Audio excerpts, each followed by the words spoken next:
ജീവിത പ്രാരബ്ധങ്ങൾക്കിടയിൽ കലയെ കൈവിട്ടവർ. ഞാൻ എന്തെങ്കിലും പണികളായിട്ട് ഇങ്ങനെ പോവുകയാണ്. കാത്തു സൂക്ഷിച്ചൊരു കസ്തൂരി മമ്പഴം കാക്ക കൊത്തി പോകും, അയ്യോ കാക്കച്ചി കൊത്തി പോകും.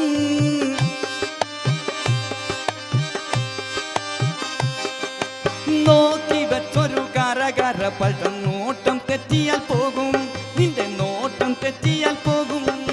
നമ്മെ അമ്പരപ്പിക്കുന്ന ഗായകർ.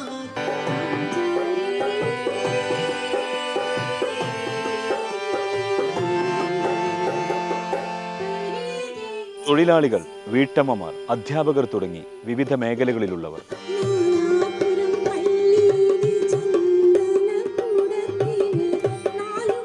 ഒപ്പം കേരളത്തിലെ പ്രൊഫഷണൽ ഗായകരും. ഇളവന്നൂർ മഠത്തിലെ ഇളക്കുയിലെ മാറിൽ കളഭക്കൂട്ടണിഞ്ഞു കൊണ്ടുറക്കമായോ, വിരഹത്തിൻ ചൂടുണ്ടോ വിയർപ്പുണ്ടോ, നിന്നെ വീശുവാൻ മേടക്കാറ്റിൻ വിശറിയുണ്ടോ. സഖി ഒരു കുലമുന്തിരി വാങ്ങിടുവാനായി നാലെണ്ണ കയ്യിൽ ഉണ്ട് പ്രിയേ, കൽവിൽ ഒരാശ മുന്തിരി തിന്നിടുവാ. കണ്ണൂർ വൺ പാട്ടുവഴിയിൽ എല്ലാ തിങ്കളാഴ്ചയും രാത്രി 7:30. പുനഃസംപ്രേഷണം ചൊവ്വാഴ്ച ഉച്ചയ്ക്ക് 1:30, വ്യാഴാഴ്ച രാത്രി 10:30.